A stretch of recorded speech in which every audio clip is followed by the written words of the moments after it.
पिता समान तुम्हारे है, जान छिड़कता था तुम पे।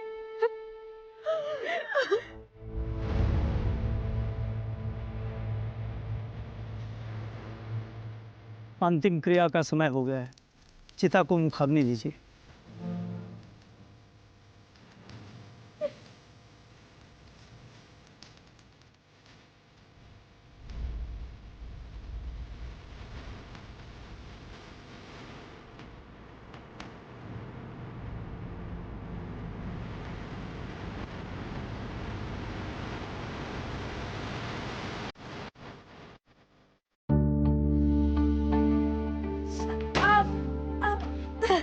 अरे देवा, क्या हुआ मेरे लाडू को? अरे मामा, अरे बाबा ये तो जल गया है। ए गीता ताई नौकरी है, नौकरी है। मामा। इधर पानी में हाथ डाल, पानी में हाथ डाल। मामा, क्या करती है रे? तेरा बिल्कुल ध्यान नहीं रहता है रे। अरे क्या तुम दोनों शोर मचा रहे हो? अब क्या हुआ मेरे बच्चे को? आई कुछ नहीं, वो जरा चटका लग गया। ऐसा चटका?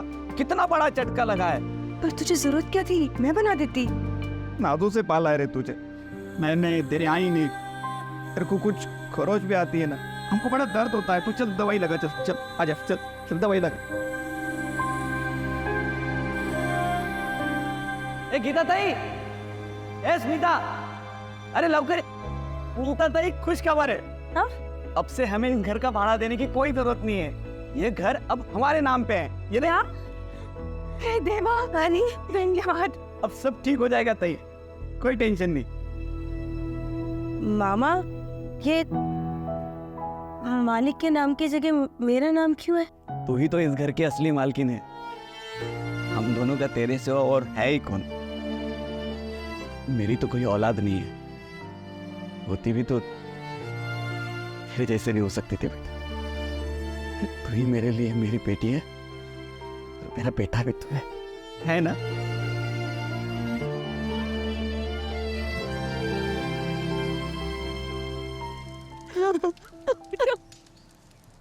शायद बच्ची से हो नहीं पाएगा।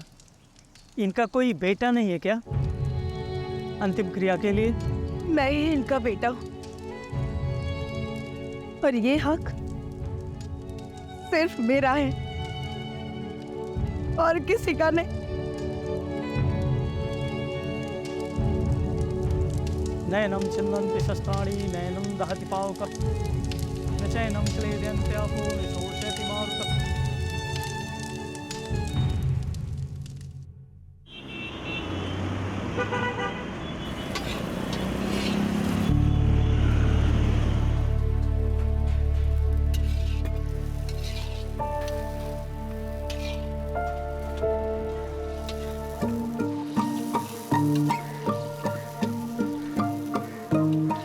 क्या कर रही है स्मिता? अरे आई, मुझे पता है कि पहली रोटी गौ माता को जाती है, तो मैं मजाक कर रही थी और चेक कर रही थी कि आपको अपनी रोज की लाइन याद है या नहीं है। आई तो मजाक उड़ाती है तो बदमाश। ए संतोष, टिफिन उतार। ताई ये ले 1500 रुपए, टिफिन का है। अरे ताई गिन तो ले। तूने गिन लिए ना? अच्छा सुन, 300 रुपए दे। क्यों? अरे लेते वक्त गिनती नहीं और देते वक्त गिनती। ए कंजूस ताई, चल 300 रुपए दे। अरे पार्टी करने का है हमको। अरे पर किस बात की पार्टी? अरे वो अपना बॉयज हॉस्टल है ना, वहाँ पे 50 टिफिन का ऑर्डर फिक्स हुआ है। ए स्मिता बोल, क्या खाएगी तू? मामा भांजी कुल्फी हो जाए। नहीं नहीं, कुल्फी नहीं खाएगी तू। पिछली बार कुल्फी खा के बीमार हो गई थी तू। हाँ हाँ ठीक है ठीक है।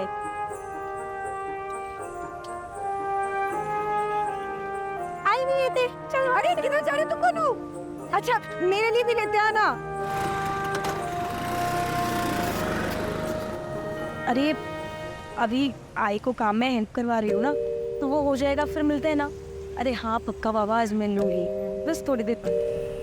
स्मिता आई अब किससे बात कर रही है चुप चुप के? आई अब मेरी फ्रेंड का फोन था, वो बोल रही थी कि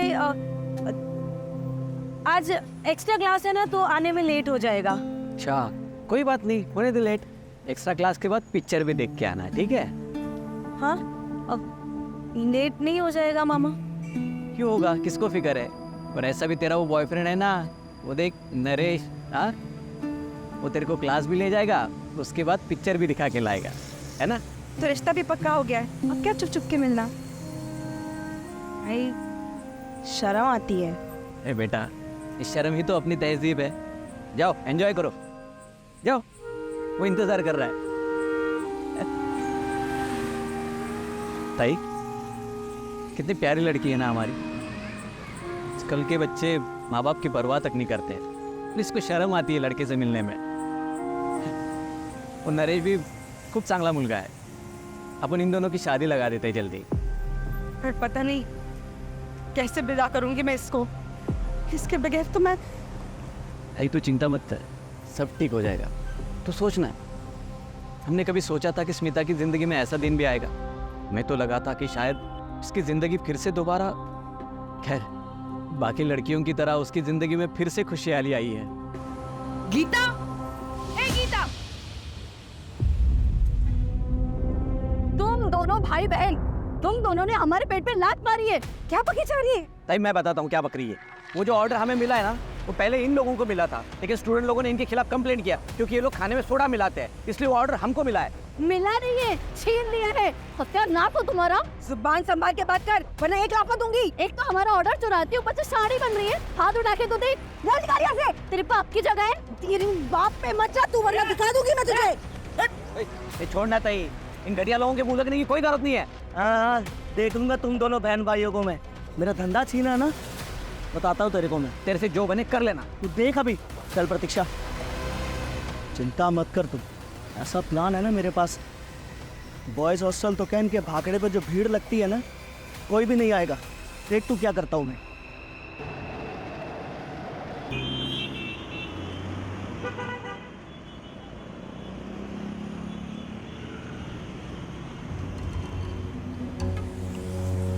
अच्छा सुन, हाँ, वो ये अमोल और तुषार के घर देते आना, उनकी आई बीमार है तो टाइम पे देके आना, पुरानी ग्राहक है हमारे। वो सही। ओ गोपाल बाबू, हाँ आन तो थोड़ी डाल देना, आन तो।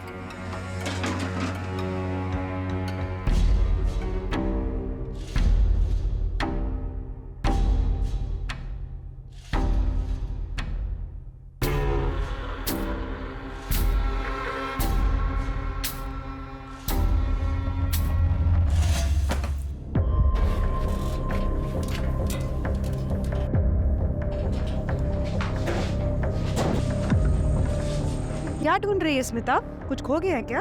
अरे आई, वो ना मेरी 10th की मार्कशीट, एक जॉब के लिए अप्लाई किया था ना, तो उनको ओरिजिनल चाहिए और वो मिल नहीं रही है। कहीं कहीं रखी होगी, मिल जाएगी। अरे आई, पूरा घर 10 बार छान मारा। मुझे लगता है कि मुझे ना पुणे जाना पड़ेगा और वहाँ स्कूल से ओरिजिनल अप्लाई करना पड़ेगा। कोई नहीं जाएगा पुणे। लेकिन आई, मैंने कहा ना, पुणे से हमारा रिश्ता टूट चुका है। देख पर आई, मुझे अच्छी जॉब मिल रही है और मुझे वो जॉब करती है, मैं जाऊंगी पुणे। कहा ना कोई नहीं जाएगा पुणे। ए ताई क्या कर रही है तू? बच्ची हो, मैं समझाता हूँ उसे। इसकी जुबान पे दोबारा मैं पुणे का नाम सुना ना तो खैर नहीं है इसकी। नहीं आएगा, तू जा भी यहाँ से। शांति रहो बेटा, अच्छा बैठ के जा। अब बता क्या प्रॉब्लम है? मामा, मैंने एक बहुत अच्छी जॉब के लिए अप्लाई किया है, नरेश की कंपनी है, पर उनको ओरिजिनल मार्कशीट चाहिए। अब मामा आप ही सोचो ना कि नरेश की कंपनी है, हम लोग साथ में काम करेंगे, हमारा फ्यूचर, हमारा ग्रोथ साथ में रहेंगे, और ये आई। बेटा मुझे पता है ना, आई पूना का नाम सुन के, देख तू चिंता मत करना, मैं हूं ना, करता हूँ कुछ जुगाड़। तो भी बात करता हूँ।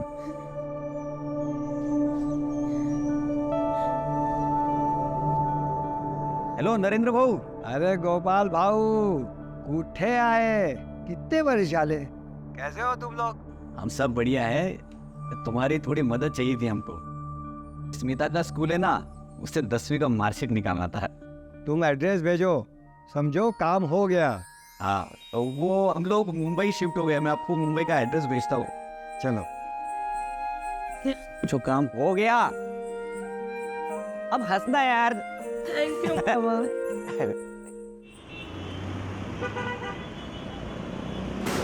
अरे क्या कर रही हो? ए अमन, ए आई खराब हो गया क्या? कोई नहीं रोकेगा हमको। साला तुम लोग इधर जहरीला खाना बेचते हो क्या? या कोई खाना नहीं खिलेगा? भाई बहनों को बेवकूफ बना दिया लोग। ये तुम लोगों का दिमाग खराब हो गया क्या? मैं तुम लोगों के हाथ पैर तोड़ डालूंगा, समझ में रखना। सुन तो के पैसे हमें की तबीयत खराब हो गई, फुटबॉल नहीं हुए उन्हें। बंद करो सब, बंद करो। सुन, तेरी वजह से अगर मेरे आई को कुछ हुआ ना, तेरी जान ले लूंगा, समझा? अरे पर और किसी की कंप्लेंट नहीं आई है। कंप्लेंट चाहिए इनको। और अगर मेरे आई को कुछ भी हुआ ना, मैं तुम दोनों का सर फोड़ दूंगा, समझे? शांत रहे, शांत रहे। ये उनको कोई गलतफहमी हुई होगी, उनकी आई की बात है, तो इमोशनल हो गए होंगे। संतोष चल, हाथ बटा, दोबारा खाना बनाना पड़ेगा। वो लोग हम पर झूठा इल्जाम लगा रहे हैं। अरे मैं छोड़ूंगा नहीं इनको। अरे सुन सुन सुन, देख भरोसा रख मुझ पे, मैं सब ठीक कर दूंगी। मैं जाके ना उनकी आई से बात करूंगी, काजी ना पकड़ूं, ये ना।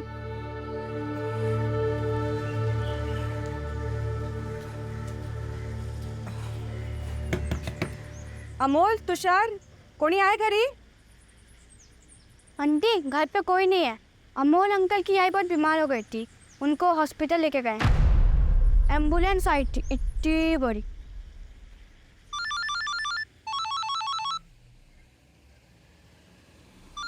हेलो, हाँ नरेंद्र बाबू। हेलो गोपाल भाऊ, स्मिता के पुराने स्कूल में मार्कशीट की अप्लाई कर दी है। धन्यवाद भाऊ। आते ही भिजवाता हूँ ना। हाँ, वो एड्रेस मिला क्या आपको? हाँ हाँ मिल गया है। मार्कशीट जैसे ही आएगी वैसे ही कॉल करता हूँ। धन्यवाद दादा।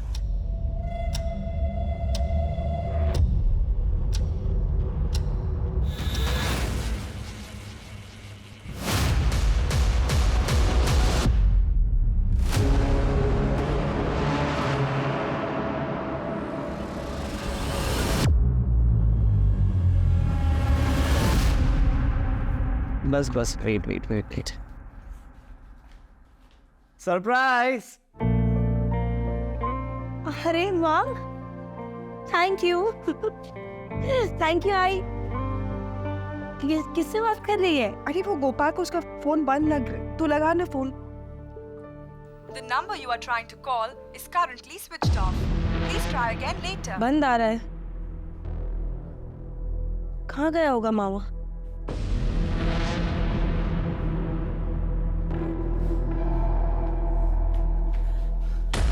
मामा मैंने आसपास सब जगह देख लिया, पर मामा नहीं मिले।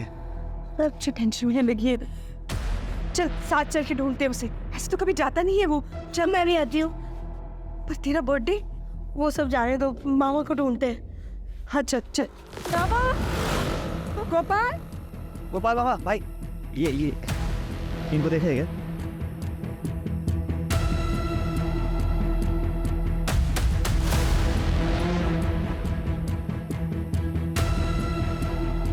इसको देखा है क्या आपने? नहीं। आई मामा कहीं दिख नहीं रहे और उनका फोन भी बंद आ रहा है। आई मुझे डर लग रहा है। आई घबराने को नहीं है ना। मामा कहीं दिख नहीं रहे, रात भी बहुत हो गई अब। मामा पहले से कभी नहीं, इतना लेट तो कभी नहीं होता उसको। उसका फोन भी बंद नहीं रहता कभी ऐसे। अगर सुबह तक मामा नहीं आते हैं, हमें पुलिस में कंप्लेन करनी चाहिए। कहीं मामा के साथ कुछ गलत। नहीं, चुप बोल नरेश, ऐसा कुछ उल्टा सीधा मत सोच। अब चल स्मिता, हम घर चलते। नरेश तू भी घर चला जा, गोपाल आ जाएगा, उसको कुछ नहीं होगा। चल स्मिता, चल चल।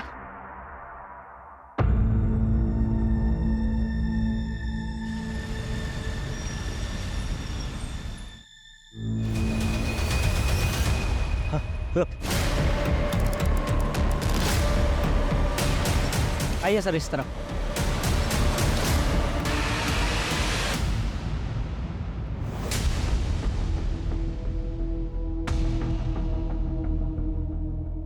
वॉलेट और एक आइडेंटिटी प्रूफ मिला है सर।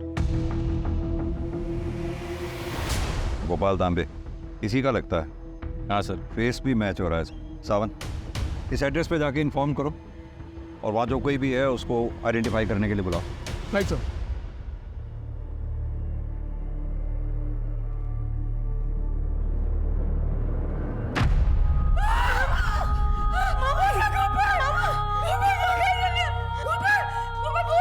आज तेरा जन्मदिन है ना, तू ऐसा नहीं कर सकता मामा। मामा ये क्या तू ऐसे बोल रहे मामा बोल ना कुछ। देखिए, कल रात कुछ लोगों ने इनका खून कर दिया। नहीं गोपाल।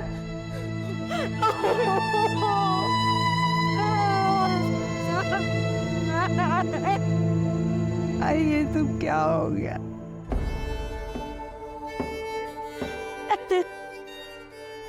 आप लोगों का दुख हम समझ सकते हैं, लेकिन अगर आप वाकई चाहती हैं कि आपके भाई के हत्यारों को सजा मिले, आपको हमारी मदद करनी होगी। आई बाबा के गुजर जाने के बाद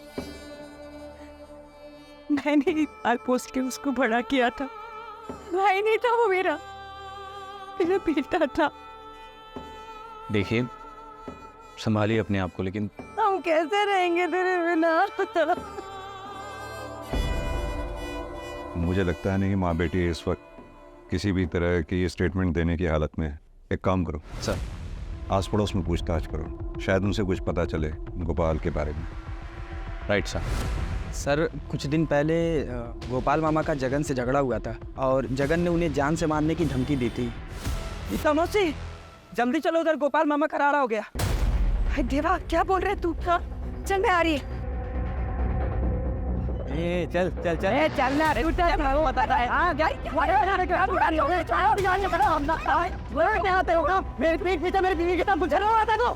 मैंने तेरी बीवी का बस ख्याल रखा है। ये पता है ना, गैर कानूनी सब। 3 साल पहले तो तू अपनी बीवी को छोड़ के भाग गया था, तब गोपाल ने संभाला उसे, वरना भूखी मर जाती तेरी बीवी।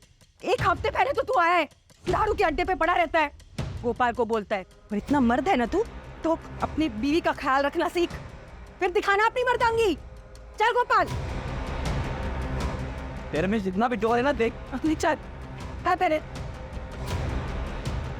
दिखाता हूँ मैं इसको मर्दांगी।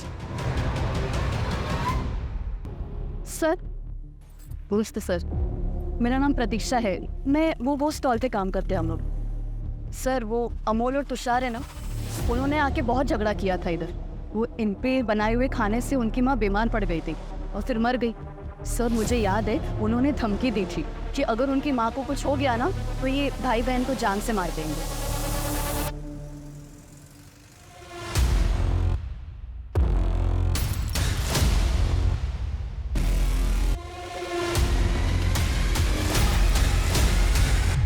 हमने सुना है कि तुम दोनों ने गीता और गोपाल को जान से मारने की धमकी दी थी। हाँ सर, दी थी। क्यों? साहब, उसका खाना खाकर हमारे आई की मौत हो गई। कल रात से सांस लेने की तो फुर्सत नहीं मिली हमें। अभी अंतिम संस्कार करके आ रहे हैं आप लोग।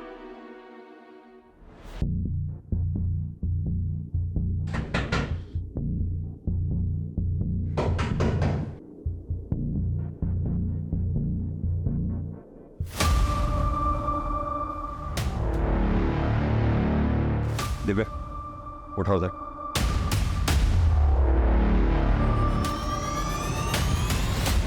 आप ठीक तो हैं? जी सर। कैसे हुआ ये? मेरे पति ने जगन कहाँ है? जगन, काम करो, गाड़ी में से फर्स्ट एड बॉक्स ले आओ। सर, उसे पहले से गोपाल और मेरे रिश्ते पर शक था। जैसे आज उसे पता चला कि गोपाल की लाश मिली है, उसने अपना सामान बांधा और निकलने लगा। सर, मैंने उसे रोकने की भी बहुत कोशिश की। मैंने उसे ये भी कहा कि मुझे उस पर शक है कि उसने गोपाल की हत्या की, लेकिन उसने मुझे बहुत मारा सर, और भाग गया। तुम्हें ऐसा क्यों लगता है कि जगन ने ही गोपाल को मारा होगा? क्योंकि वो गोपाल से बहुत चलता था सर। कल रात को ही मैंने किसी से बात करते हुए सुना कि वो गोपाल को मार देगा। कहाँ गया होगा वो? था नहीं सर। सावन, जगन का नंबर ले लो इनसे। नंबर बताइए।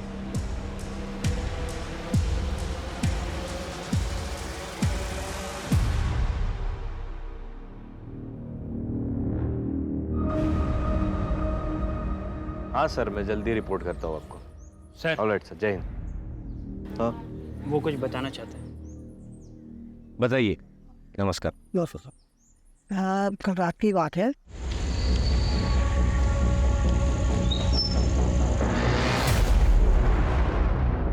सर, आपको ये एड्रेस पता है? अरे हाँ, ये तो अपने गोपाल बाबू है। यही आगे आपका बाकड़ा उनका लगता था, और लेकिन अभी आप लेट हो गए, दुकान बंद हो गई है उनकी। नहीं, ये घर वाला एड्रेस है, 27/4 नवजीवन सोसाइटी। हाँ, आप एक काम करो। अरे गोपाल भाऊ, अरे ये हो गया, अभी देखो अभी के, अब घर पे आने की जरूरत नहीं है। वो आदमी गोपाल गाँव के पीछे गाड़ी से भाग गया। उसका चेहरा याद है? मास्क ढका हुआ था। बाइक का नंबर या कौन सी बाइक थी, कुछ तो याद होगा। मैं अंधेरे की वजह से ध्यान दे नहीं पाया। यहाँ कोई आसपास सीसीटीवी है?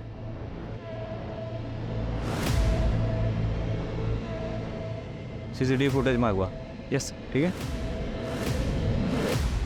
सर त्रिवेदी का पति जगन, उसकी कोई खबर नहीं मिल रही है। वो ज़रूर अंडरग्राउंड हो गया है सर, क्योंकि उसने अपना मोबाइल स्विच ऑफ कर रखा है।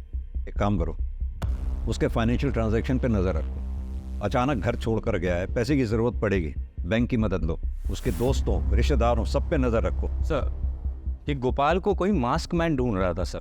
जिस दिन मर्डर हुआ उसी दिन हमने वहाँ के एरिया के पान वाले से बात की है और उसने ये बताया कि उसने किसी मास्क वाले को देखा था। और फिर हमने सीसीटीवी फुटेज चेक किया और उसके बाद पता चला उसके बाइक का नंबर सर। और पुणे पुलिस से भी क्रॉस चेक किया था, उन्होंने कहा था कि एक रात पहले वो बाइक चोरी हुई थी। यानी कि गोपाल के मर्डर का कनेक्शन पुणे से है। Absolutely sir. सर, एक और इंटरेस्टिंग बात पता चली है कि ये गोपाल को किसी नरेंद्र नाम से 2 बार फोन आया था। एक मर्डर के कई दिन पहले और एक ठीक मर्डर के दिन। हमने कोशिश की नरेंद्र को कांटेक्ट करने की, लेकिन उसका फ़ोन स्विच ऑफ आ रहा है सर। तो फिर देर किस बात की है? पुणे पुलिस से कांटेक्ट करो, उनकी मदद लो। सर, एक और फैक्ट है। ठीक मर्डर के रात गोपाल को तुषार का फ़ोन आया था सर। ये वही तुषार है जिसने गोपाल को जान से मारने की धमकी दी थी। सावंत, एक काम करो, तुम तुषार और उसके भाई दोनों को थाने उठा के ले आओ। और गायकवाड़ सर, तुम पुणे जाओ, नरेंद्र के बारे में पता करो। मुझे पूरा यकीन है इन दोनों से पूछताछ के बाद कोई ना कोई क्लू हमारे हाथ जरूर लगेगा। सर, मुझे सिर्फ इतना बता दो, तूने गोपाल को फोन क्यों किया था? हमने कोई फ़ोन नहीं किया था सर। मैं और मेरा भाई आई की तबीयत खराब होने की वजह से बहुत डर गए थे और तभी अपरा तपरे में मोबाइल खो गया था सर। हाँ, अब ये सच बोल रहा है सर। उस रात को मेरे ही फ़ोन से सारे फ़ोन किए थे। तूने पहले गोपाल को फोन करके क्राइम स्पॉट पे बुलाया, फिर अपना फोन फेंक दिया, क्राइम स्पॉट पे बुलाकर गोपाल का मर्डर कर दिया और अब हमें कहानी सुना रहा है ताकि मैं तुम्हारी कहानी पे विश्वास करूं। तुम सच कह रहे सर। हवलदार, लेके जाओ इन दोनों को और अच्छी तरह से खातिरदारी करो। इन दोनों की आई जिस हॉस्पिटल में एडमिटेड थी, वहाँ के सीसीटीवी फुटेजेस मंगवाओ और चेक करो ये सच भी बोल रहे हैं या नहीं। Right sir.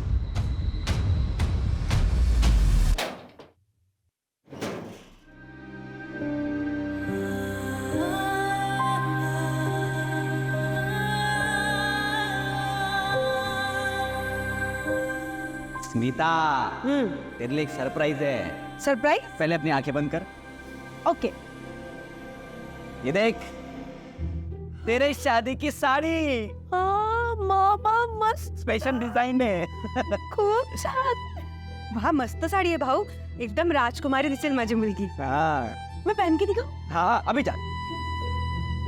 ताई पूरा मार्केट घुमा मैं, तब जाके ये अच्छी साड़ी मिली मेरे को। स्मिता की शादी बड़ी धूमधाम से करेंगे, किसी चीज की कोई कमी नहीं पड़नी चाहिए। मामा, एकदम राजकुमारी। ये देख मामा, तेरे लिए surprise, coat pant shirt tie सब कुछ। मेरी शादी में क्या ये हाफ पैंट पहन के आएगा तू?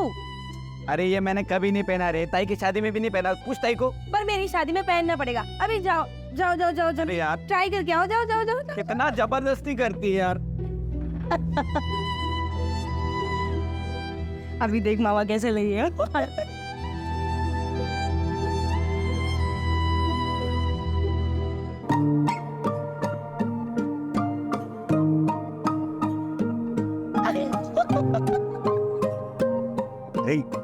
गर्मी लगती रे मेरे को, ये सब जमता नहीं है। अरे मामा, अच्छा है, बढ़िया है, जो भी है। कितने सरप्राइज एंजॉय थे तेरे मामा ने तेरे शादी के। देखना, ईश्वर उसे कभी माफ नहीं करेगा जिसने मेरे मामा के साथ ऐसा किया है।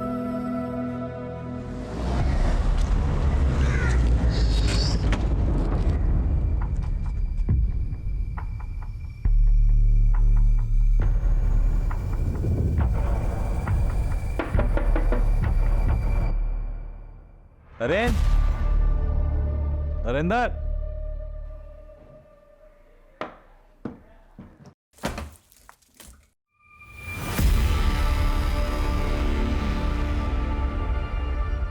चेक कर। नरेंद्र, ये बेहोश है सब। होश वेला इसको। जी नरेंद्र, नरेंद्र, कैसे हुआ ये सब? जब मैं घर आया, गोपाल भाऊ की भांजी स्मिता के पुराने स्कूल से मार्कशीट अप्लाई करके, और यही सब बताने के लिए मैंने गोपाल भाऊ को फ़ोन किया कि काम हो गया। और जैसे मैंने फ़ोन कट किया, चेहरा देखा तुमने उसका? चेहरा नहीं देख सका, मास्क पहने हुए था। मास्क पहने हुए? और क्या कहा उसने? उसने मेरा गला किसी पट्टे से दबा दिया और वो गोपाल भाऊ का एड्रेस पूछ रहा था। उसके बाद उसने मुझ पे इंजेक्शन दिया। उसके बाद मुझे कुछ नहीं पता। जब आप लोग आए तो मुझे होश आया। ये वो मास्क मैन? हाँ, यही वो, यही है। आपको जान के दुख होगा, लेकिन गोपाल जी का मर्डर हो गया है। क्या? यही है, इसी ने गोपाल भाऊ को मारा है। मुझे विश्वास है यही है, जिन्हें एड्रेस मांगा था। गायकवाड़, ये गोपाल के मर्डर का कनेक्शन पुणे से है, ये मैं पहले ही कह रहा था। अब ये पता करो कि वो मास्क मैन नरेंद्र के घर पहुंचा तो पहुंचा कैसे? हाँ सर। हाँ साबर। सर, इसका नाम संतोष है। ये गीता और गोपाल के भागने पर हेल्पर का काम करता है सर। ये कुछ बताना चाह रहा है। क्या बताना चाहते हो? सर, वो गीता मौसी और गोपाल मामा के भाकरे के पास एक खाने का भाकरा और है। अच्छा, ये वही कपल है ना, शरद और प्रतीक्षा भालेराव? जी सर, पहले इनके पास बॉयज़ हॉस्टल में खाना पहुंचाने का कॉन्ट्रैक्ट था, लेकिन वो जो गीता मौसी और गोपाल मामा को मिल गया था। इस बात पे प्रतीक्षा मौसी और गीता मौसी का झगड़ा भी हुआ था सर। जब से लेके वो शरद जो है वो गोपाल मामा के पीछे रहता था। एनीवेज, इन्फॉर्मेशन के लिए शुक्रिया, थैंक यू। सामंत, एक काम करो, ये शरद भालेराव को थाने लेके आओ। अच्छी तरह से खातिरदारी करते हैं, देखते क्या बोलता। सर। बोलो रमेश। सर, ये देखिए, नरेंद्र के घर के पास का सीसीटीवी फुटेज आ गया है। ये सर, ये वो मास्क मैन है। एक मिनट, बैक जाना थोड़ा। हाँ, एक सेकेंड, जूम करो उसको। ये ऑटो का नंबर, इसकी जांच पड़ताल करो और उसको लेके आओ, ठीक है? जी सर। मेरा बाकड़ा और घर उसी एरिया में है, और गोपाल से मेरा कंपटीशन भी रहता था। बाकी इसको लेकर अगर थोड़ा बहुत झगड़ा हो भी गया तो इसका मतलब ये नहीं कि मैंने उसको मारा है। अगर एक भी सबूत तेरे खिलाफ मेरे हाथ लग गया ना, तो ये शरीर पे जितनी भी चमड़ी दिख रही है सारी उतार लूंगा। फिलहाल तुझे छोड़ रहा हूं, हमें बिना बताए शहर छोड़कर जाइयो मत। हवलदार। Yes sir. लेके जाओ उसे। ये मास्क पहने हुए आदमी को तुमने कल्याणी नगर ड्रॉप किया था, राइट? हाँ सर। उठाया कहाँ से था? सर, विवान नगर हाईवे से ये बैठा था मेरे साथ। हाईवे से मतलब उसके घर का पता लगाना मुश्किल है। शक्ल याद है? सर, उसने पूरे टाइम तो मास्क पहन के रखा था, लेकिन एक जगह ऑटो खराब हो गया था, तो वहाँ पर इसने मास्क निकाल के सिगरेट पिया था, तो थोड़ा चेहरा याद है। स्केच आर्टिस्ट ने बोलवा, जैसा देखा था एग्जैक्ट वैसा हुलिया बताना, ठीक है? सर, कोशिश करूँगा मैं। गीता जी, आप पुणे के रहने वाले किसी नरेंद्र नाम के आदमी को जानती हैं? आपके भाई गोपाल की 2 बार बात हुई थी उससे। जी, वो मेरे लिए ही हुई थी, मेरी मार्कशीट के लिए। ये बात तुमने मुझे क्यों नहीं बताई? वो घटना वाले दिन नरेंद्र पर भी हमला हुआ, और उसी आदमी ने नरेंद्र से आप लोगों के घर का जबरदस्ती एड्रेस भी लिया। वो आदमी आप लोगों के घर के पास आया भी, सामने पान वाले से पूछा उसने, लेकिन तभी आपका भाई गोपाल घर से निकलता हुआ उसको नजर आया, जो कि उस आदमी को पान वाले ने दिखाया। और उसके बाद गोपाल के साथ जो कुछ भी हुआ वो आप लोग जानते ही। पर कौन था ये मास्क मैन? हमने पुणे जाके तफ्तीश की है और उसके इंफॉर्मेशन बेस्ड ये स्केच बनवाया है। परवीन?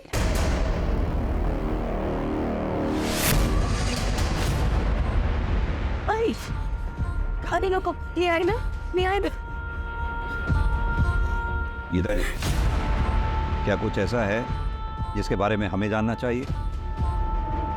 जिस चीज से घबराकर हमने पुणे छोड़ा था वही हुआ। देखिए, साफ साफ बताइए बात क्या है। हम पहले पुणे में रहते थे, येरवड़ा एरिया में, 5 साल पहले। ये प्रवीण हमारा पड़ोसी था।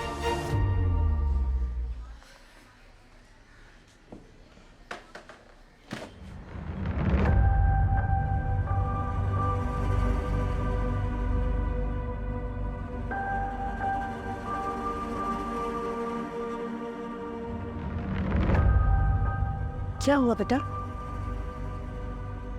कुछ हुआ है क्या? बेटा बोल ना, माँ हूं मैं तेरी। मुझसे नहीं बोलेगी तो किससे बोलेगी? बोल ना बेटा।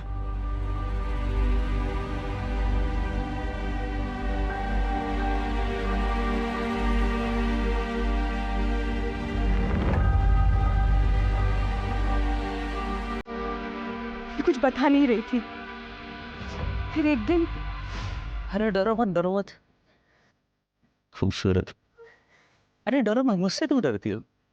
चलो कपड़े निकाल। क्या हुआ? ये तो फोटो है ना, सब वायरल कर दूंगा। चलो निकालो। हाँ चल, कोई नहीं है, चल निकाल। हाँ नहीं मत डरो, अरे मैं हूँ।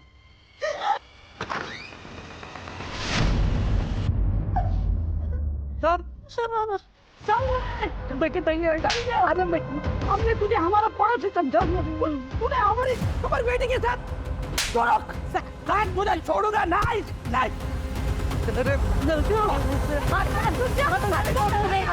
मत मार उसे मार के अपने हाथ गंदे मत कर गोपाल। इसने अपनी स्मिता के साथ मैं छोड़ दी। तुझे मेरी कसम है, तुझे स्मिता की कसम है। हम ना इसकी शिकायत पुलिस में करेंगे।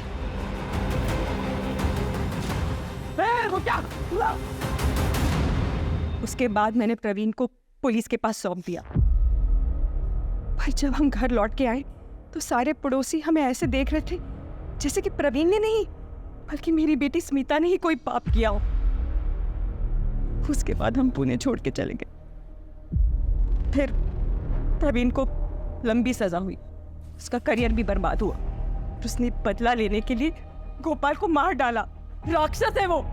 देखिए गीता जी, हम मानते हैं आप दोनों के साथ जो कुछ भी हुआ उसमें काफ़ी हद तक समाज भी दोषी है, लेकिन इस बात को भी हम अप्रिशिएट करते हैं कि आप दोनों ने उस प्रवीण के खिलाफ पुलिस में कंप्लेंट दर्ज की, उसे सज़ा दिलवाई।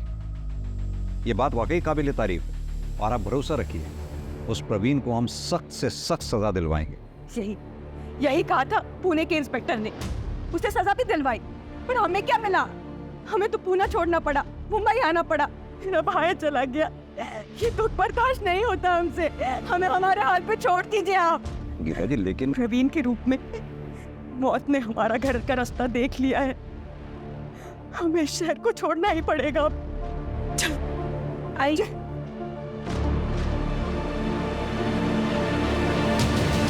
सर बहुत बुरा हुआ गीता और उनकी बेटी के साथ। मुझे ये प्रवीण जल्द से जल्द सलाखों के पीछे चाहिए at any cost. Sir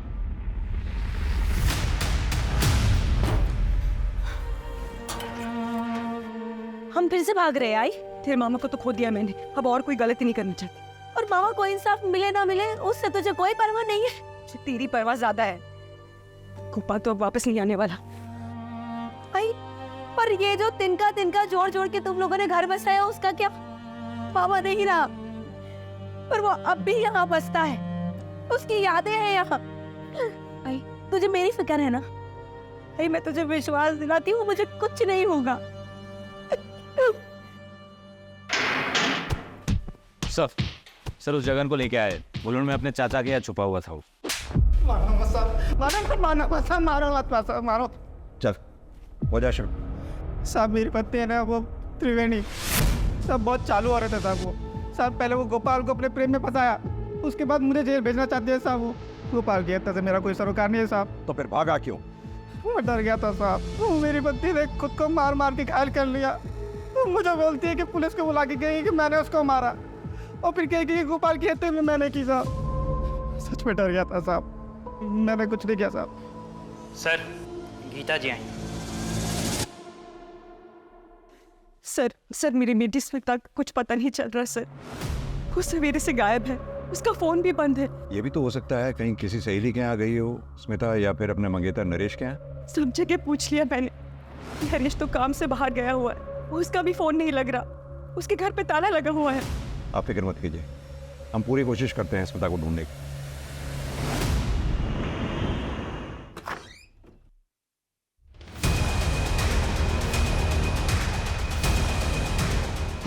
hello police.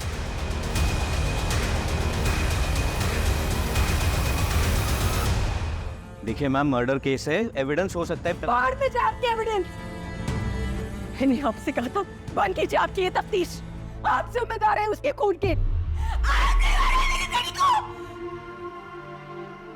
संभालो, मेडिकल हेल्प के लिए लेके जाओ। गायकवाड़, फॉरेंसिक टीम को बुलाओ, उनसे कहो एक एक एविडेंस इकट्ठा करे कोने कोने से, कोई कसर नहीं छूटनी चाहिए।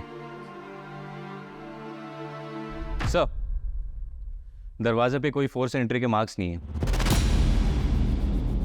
इसका मतलब उसके पास चाबी थी, या फिर उसके लिए दरवाजा खोला गया। सर, जब मैं ऑफिस से अपने घर आया तो देखा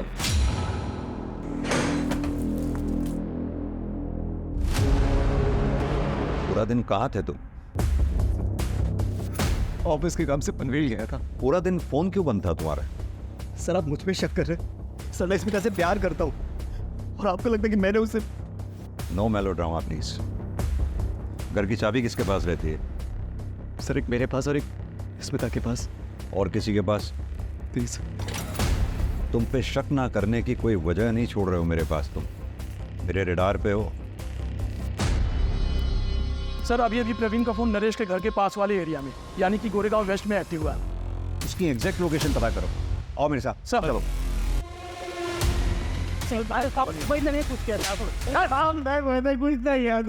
लड़कियों को मोलेस्ट करता है और कहता है कुछ नहीं किया।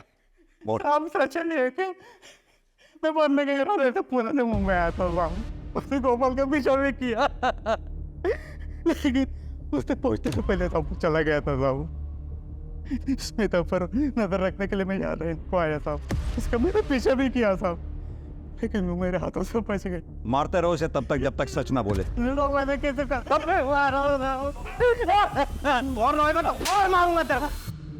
इस केस में हमारे पास इतने सारे सस्पेक्ट्स हैं, लेकिन एक के भी खिलाफ हमारे पास कोई स्ट्रॉन्ग एविडेंस नहीं है। कुछ तो हमसे छूट रहा है। इस केस से रिलेटेड जितने भी सस्पेक्ट्स हैं, सबके banking transaction, call detail records, locations recheck करो, देखिए क्या मिलता है।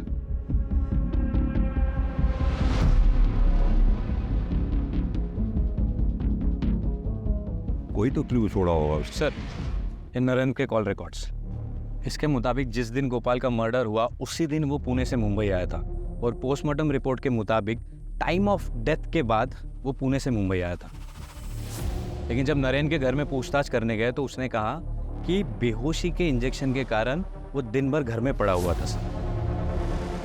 इनफैक्ट जब हम उसको मिलने गए थे तो वो बेहोशी की हालत में ही था।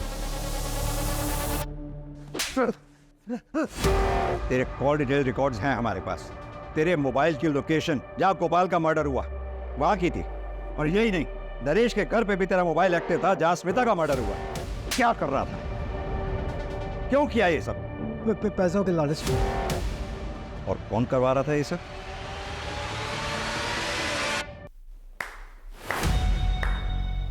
कमाल का खेल रचाया आपने।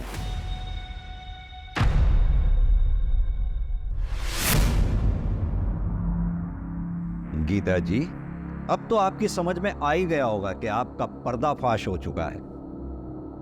अब आप सच सच बताइए, इससे पहले कि जो आपके प्रति मेरी सहानुभूति थी वो नफरत में बदल जाए या मेरे सब्र का बांध टूट जाए, सच सच बता दीजिए। मैं नहीं चाहती थी कि स्मिता और नरेश की शादी हो, क्योंकि नरेश हमारी जात का नहीं है, ना ही हमारी बराबरी का है। लेकिन स्मिता नरेश से बहुत प्यार करती थी और गोपाल भी उसको सपोर्ट कर रहा था। मैं किसी तरह इस शादी को रोकना चाहती थी। स्मिता को तो मैं फिर भी पटा लेती, लेकिन गोपाल वो रास्ते में आ रहा था। फिर उस दिन मैंने गोपाल और नरेंद्र की बातें सुन ली। अरे स्मिता का स्कूल है ना, उससे 10वीं का मार्कशीट निकालना था। नरेंद्र मेरा पुराना दोस्त है। मैंने उससे बात की। प्लान को मजबूत करने के लिए अमोल और तुषार की माँ, जो हमेशा बीमार ही रहती है, उसके खाने में कुछ सड़ा मिला दिया। उससे उसको फूड पॉइजनिंग हो गई और वो चल बसी। उसका इल्जाम उन्होंने हम पे लगाया। तुम लोग इधर जहरीला खाना बेचते हो क्या? या कोई खाना नहीं खिलेगा? तेरी वजह से अगर मेरे आई को कुछ हुआ ना, तेरी जान ले लूंगा, समझा? फिर उसके बाद हमदर्दी देने मैं उनके घर गई। वो दोनों तो घर पर नहीं थे, लेकिन मुझे उनका फ़ोन मिल गया जो हड़बड़ी में गिर गया था। मैंने उसको उठा लिया। फिर प्रवीण तुम्हारा एड्रेस लेके गया है। मैं समझ गई थी कि प्रवीण मुंबई हमारे पीछे ज़रूर आएगा, तो मैंने नरेंद्र को मुंबई बुला लिया और उसके फ़ोन से गोपाल को कॉल कर लिया और उसको खंडर में बुला लिया मार्कशीट लेने के लिए। नरेंद्र उठा रे, मानुस यार।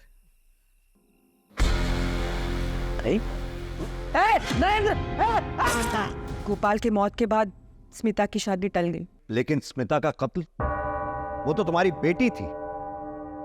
बदनसीब की बेचारी। नरेंद्र मेरे पास पैसे लेने आया था, तब उसने हम दोनों को साथ देख लिया, हमारी बातें भी सुन ली। भाई तूने मामा को मारा? और उसने हाय तौबा मचा दी कि वो पुलिस के पास शिकायत कर देगी। हमारे पास कोई चारा नहीं था। नरेंद्र ने, फिर मैंने सोचा कि सारी फसाद की जड़ तो नरेश है, उसे क्यों बख्श दें। स्मिता के पास नरेश के घर की चाबी रहती है। नरेंद्र ने स्मिता को गाड़ी में लिटा दिया और सुबह सुबह जब नरेश चला गया, हमें विश्वास था कि ये सारा शक प्रवीण पे जाएगा, और वैसे ही हुआ। अगर गोपाल और स्मिता दोनों जिद नहीं करते ना, तो आज वो जिंदा होते। जिद उनकी नहीं, जिद तुम्हारी थी। तुम्हारी जिद ने तुम्हारे ही परिवार को खत्म करवा दिया। सच बताऊं, तुम्हें जितनी सजा मिले उतनी कम।